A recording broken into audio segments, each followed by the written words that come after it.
Welcome to the Math Ed Podcast. My name is Sam Otten from the University of Missouri, and today my guest is Jaime Diamond, who's an assistant professor at the University of Georgia. Jaime, thanks so much for speaking with us. Yeah, thank you so much for having me. We're going to be talking about a book chapter that Jaime has coming out later this year, and her chapter is entitled Teachers' Beliefs About How to Support Students' Transfer of Learning.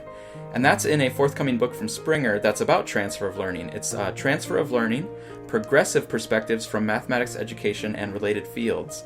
And that's edited by Charles Hohensee and Joanne Lobato. So we look forward to that book later this year, Jaime. But before we get into transfer of learning, let's go back to your graduate school experience. I was wondering where you did your doctoral studies, and then what did you focus on for your dissertation study? I did my doctoral studies at San Diego State University and the University of California, San Diego. It's a joint program across the institutions in mathematics and science education. And the focus of my dissertation was really on teachers' beliefs about transfer. I also did some work to relate those beliefs to the teachers' mathematical knowledge for teaching, and then I also did some classroom observations of the teachers.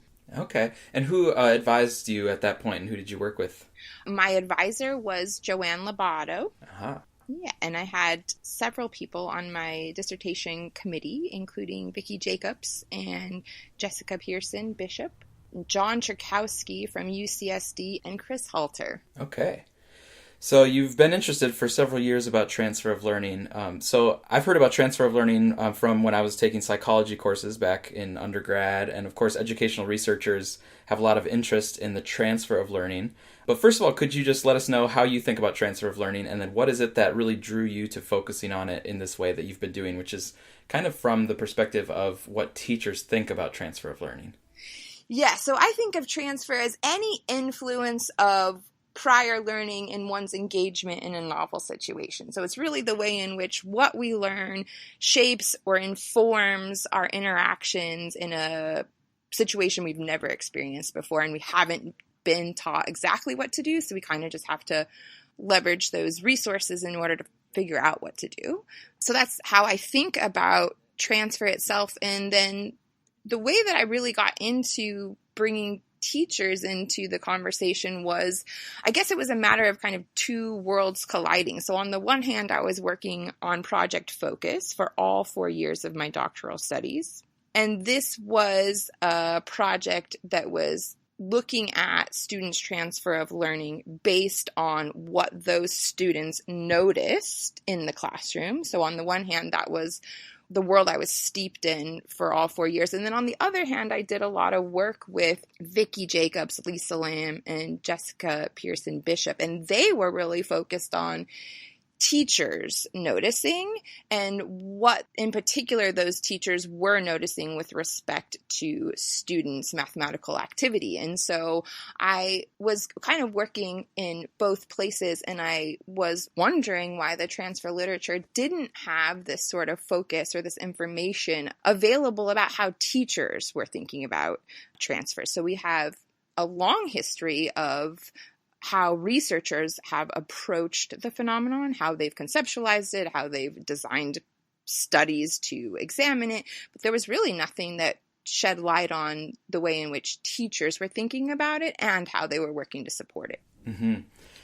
Yeah, I think this is interesting because, of course, as soon as you start describing transfer of learning, it might not be the terms that all math educators use, but as soon as you describe it, it's something that's very core, it's central to math teaching, because we really want students to be able to roll up their sleeves and dig into a novel situation. That's part of the mathematical thinking and the mathematical community that we want. And so in that sense, we are hoping for some sort of transfer, right? I don't want you to just do it the way that I've showed you in the situations that I've showed you. I want you to be able to bring that into the next step and tackle the next problem or a new problem. Right. And for me, that's the basis of our educational system. That's why we have students in classrooms. It's not so much about what they're doing in those classrooms, although that is the focus of teachers' daily routines and activities is what they're doing in the classroom. It's really all about what we can then prepare them to do outside of our particular classroom, whether that be the next math class or science class, or whether that's their future careers or just they're engaging in everyday activities like going to the grocery store. We are hoping that what we do productively impacts students' engagement in these novel places. Yeah, so having kind of an ambitious idea of transfer, like not just transfer within mathematics, but also some farther transfer into other parts of life and things. Yeah, yeah. I think, too, it's interesting how you're taking the look at how the teachers think about it, because instead of a lab setting or instead of a psychological instrument, it's math teachers who are actually day to day trying to build on students' prior knowledge and trying to inspire that transfer into other places. So I think it's really rich to look at how the teachers are thinking about this topic altogether. Mm. And I was hoping now you could maybe tell us a little bit about the context of the study and the data that you collected, like who were the teachers and the situation in which you conducted this study. Okay, so the teachers were all practicing teachers, and I thought that a focus on practicing teachers might help ensure that they had thought about this phenomenon before, however they conceptualized it, that they had thought about it. In fact, I went into many classrooms and only chose teachers who provided some sort of evidence that they actually did think about it. So whether that was asking students, where might you use this in your real lives? They provided something that said to me, this is a phenomenon that I am thinking about or concerning myself with in some way. And so that was one thing. They were a practicing teacher who seemed to in some way think about the phenomenon before engaging in my study. And they were teachers who all taught about slope in linear functions. So whether that was in Algebra 1, Algebra 2, it could have been geometry. The point was that they saw slope as being part of their curriculum. And the reason that I wanted to choose a particular mathematical topic is because I wanted to provide them a context to have these conversations. And so I was hoping that that might lead to more detailed conversations about their teaching and not just sort of speaking in generalities about what they might do or could do, but they could say, you know, for example, when we're doing this is how I support them in transferring this idea. So these teachers had a broad range of variation. So they had been teaching anywhere from, there was one teacher who had just signed a teaching contract, had no formal teaching experience, and then teachers who had all the way up to 33 years of formal teaching experience. There was a variation in their educational background. So of course, a lot of them had undergraduates mathematics degrees, but some had degrees in linguistics or sociology. Mm-hmm. Yeah. And so you ended up with the 8 teachers in the study, and you did multiple interviews with them about their beliefs regarding students' transfer of learning. And I'm hoping, the chapter, you really go into kind of a lot of detail about how the teachers were thinking about it, the different nuances that they brought up in thinking about transfer of learning. But I want to kind of hit the 3 major areas that you dealt with. And so let's start with the first area, which is the fact that many of the teachers, associated this idea of transfer of learning to the mathematical content. I was wondering if you could tell us a little bit about what you found in relation to transfer and the mathematical content. So in this study, of the 8 teachers, 7 of them provided evidence suggesting that they believed students would be able to transfer their learning to novel situations if the students develop and make use of particular types of mathematical knowledge. So in one category, that type of mathematical knowledge was procedural. Mm-hmm. And in the other category, it was more meaning-based. So 3 of the teachers believed students would transfer their learning to a novel situation when the novel situation itself prompted the use of a learned association or procedure. And so for those teachers, when they were thinking about transfer in this way, in terms of the priming of a learned association or procedure, the way they would go about supporting that for their students was they would tell the students the desired procedure. So if I want you to use this procedure, then I have to tell it to you, of course. And then another instructional support was using multiple examples. So really this idea that I might use 6 different examples with you, and then before I sort of ask you to engage in anything novel. And the other 4 teachers who focused more on meaning, they seemed to believe that students would transfer their learning to novel situations when those students develop mathematically valid meanings. And so for them, that meant that their instructional supports were about kind of the tasks that they would choose or the questions they would pose. And in particular, they wanted tasks and questions that emphasized quantitative reasoning. They wanted a curriculum that progressed from contextualized to decontextualized situations, and they really wanted to support their students by giving them many opportunities to explain their reasoning. Mm-hmm. And some of the teachers actually had both kind of perspectives on it. So of these 7 teachers who had one of these mathematically focused beliefs, they fell into one of the 2 categories. Okay. So they were either focused on association or procedure, or they were focused on meaning. Okay, so the 7 kind of split down into 3 this way and then 4 more this way. Yeah. Okay. Now, the next part that you really kind of delved into was, rather than content, it was really more about the students' dispositions. Yes. So, like, what did the teachers talk about when they were thinking about transfer as it relates to the students' dispositions? Okay, so in this next sort of main category of belief, I use disposition in line with how Karl Bereiter thought about it. And the word is used to reference the student's approach to problem solving. So of the 8 teachers, 3 teachers provided evidence suggesting that students would be able to transfer their learning to novel situations if they develop and make use of particular problem-solving approaches. So here it's not the content that is transferring across situations or that is common across situations. It is the particular approach to problem-solving that the student should enact in the novel situation. So 2 of those teachers focused on developing a visualization and sense-making disposition, and 1 teacher focused on developing a group brainstorming disposition. So for the teachers who focused on visualization and sense-making, they talked about using instructional supports like encouraging students to infuse a real-world context into a given problem. So if there was no context given, it's naked number sentences, then in order to have a better potential of engaging in the situation, you should first visualize your situation. Well, there's nothing to visualize. So let's first infuse a real world situation. Then I can visualize it and then make sense of what's happening. And maybe then I'll be able to transfer what I know. The other support here was to avoid problem statements that tell students how to proceed. So we want to not say, plot 2 points, graph the line, find the slope, because that might actually hinder students' problem solving, because you might tell them to do something that they do not know how to do.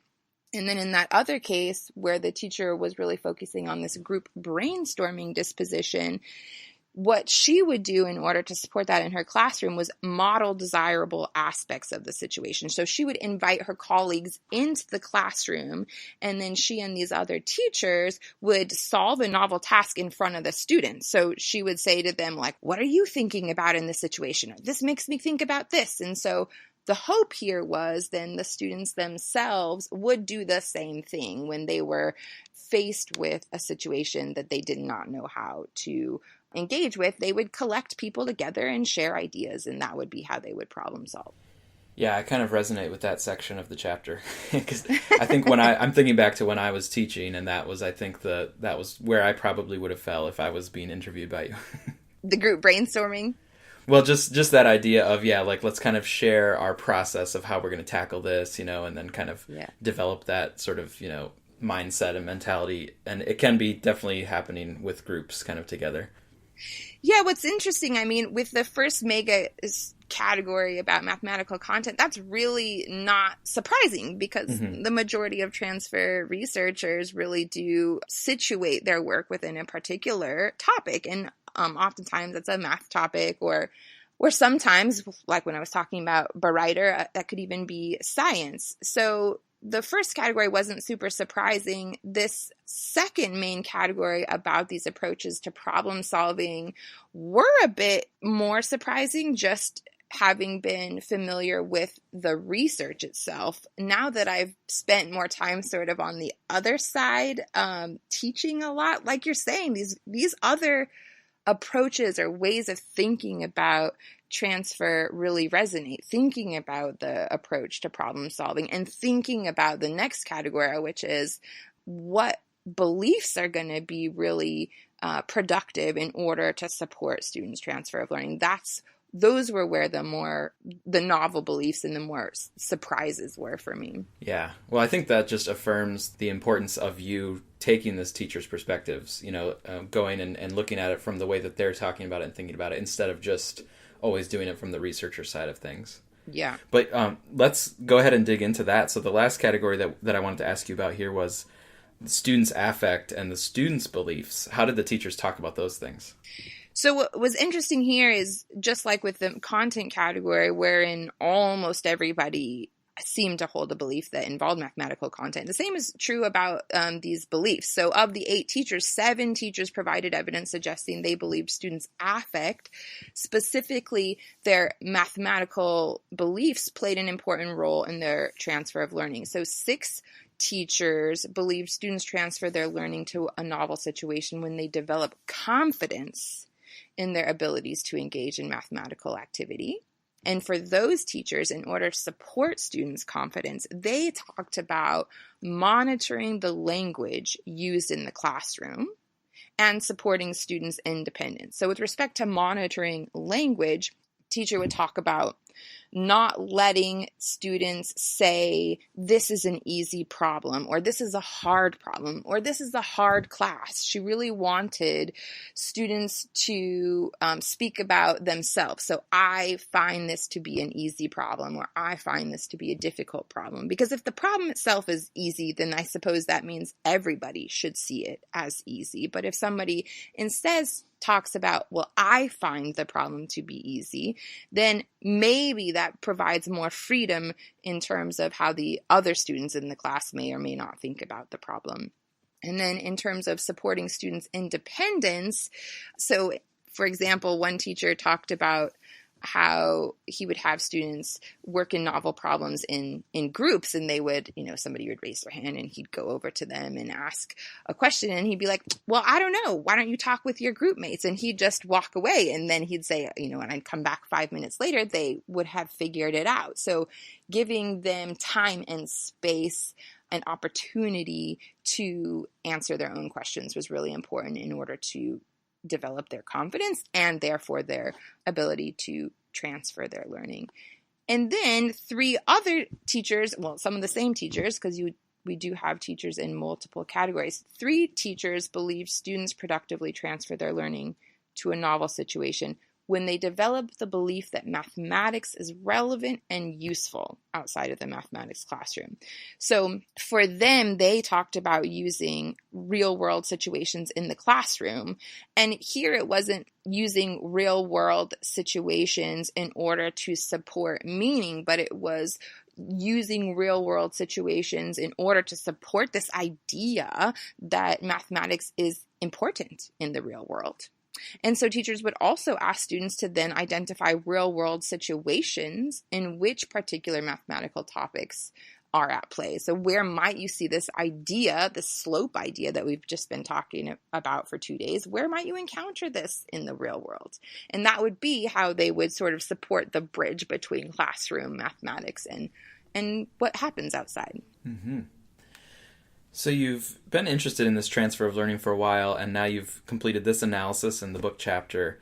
And I'm wondering what's still kind of the primary thing that's on your mind. Maybe it's something that has really jumped out and is still lingered with you from this analysis, or maybe it's just a broader question that you still want to tackle in this area. So I guess this is 2 things. So one thing is, as I said before, researchers have tended to focus solely on the role that various kinds of mathematical knowledge plays in students' transfer of learning. But this work shows that the teachers typically focus on multiple aspects of the child, because everybody in the study, all except one, was in multiple categories of beliefs, and some were in 3 different categories. So it had 3 different ways of thinking about what transfer is and then how to support it. And so for me, this has led me to think about how I support pre-service teachers. So of course I always was thinking about mathematical content when I'm thinking about my own pre-service teachers and their ability to support their future students. But I also now think about their approaches to problem solving and their mathematical beliefs. I teach a lot of elementary pre-service teachers who are not confident oftentimes in their mathematical abilities. So I do spend a lot of time focusing on thinking about how confident they are in their abilities, because for me, if they're not confident, then it makes me think that when they get out of my classroom, they're going to go back to their comfort zone, which tends to be, let me show you how to solve a problem, and now, replicate that strategy for the next 30 minutes. And that's not what I talk about or what I teach them to do in my classroom. So if I want them to enact these practices that we spend a lot of time developing in the classroom, then for me, that means I need to focus on their confidence just as much as I focus on the content itself. So I suppose that's sort of one thing that this study has done for me. And another thing is that as a consequence of doing this, there's been some evidence suggesting that teachers' beliefs about transfer may be topic dependent or even audience dependent. So whether or not the teachers are teaching Algebra 1 or, for example, an honors geometry class, they might actually think about their students transfer differently. And so this has led me to think about classroom studies, wherein I support teachers in thinking about attending to, reflecting on their students' transfer of learning. And I do that across multiple classes, and then relate what they're actually doing to how their students actually engage in novel activities. So is there some way that I could support them in thinking about how they approach transfer and then having them compare across their courses? Like, why are you approaching it like this here and this here? Like, tell me how you're thinking about that. And also, so this is what you're going after and this is what your students are doing. I wonder if there would be sort of evolution, not only in beliefs about and approaches to transfer, but also evolution in their mathematical knowledge for teaching. So this is sort of one of those studies that would connect beliefs to classroom practices to students' engagement. And that would be an area that I'd love to go into in the future. Very exciting. Yeah, a nice way to really build from this, I think. We might have to have another conversation when that time comes around. That's right. My guest is Jaime Diamond from the University of Georgia. She's been speaking about her chapter entitled Teachers' Beliefs about how to support students' transfer of learning. And that's in the forthcoming book from Springer. That book the main title is Transfer of Learning, and it's edited by Hohensee Lobato. But Jaime, before we get back to our quarantine zones here at home, I want to ask you one more question. And it's, if you were not in math education, what might you be doing instead as an alternative career? I like this question. I have often thought about being a therapist, and also another career path that I've, over the course of my life, come back to many times is being a detective. Both of these things kind of involve, and what I do now, I suppose, it all involves analysis of human behavior. And these would just be, I guess, other ways in which to dig in, approach that behavior. Mm-hmm. Do you read kind of crime novels or watch any crime shows, or do you get kind of vicarious detective work that you get to do? Oh my gosh, I love crime shows. I love detective novels. That's my nighttime reading, which at one time I thought would have been J.R. and me next to my bedside, is now like Harlan Coben next to my bedside. Well, Jaime, thanks so much for taking the time out to speak with us. I had a good time hearing about your work. Well, thank you so much for chatting with me. This was fun.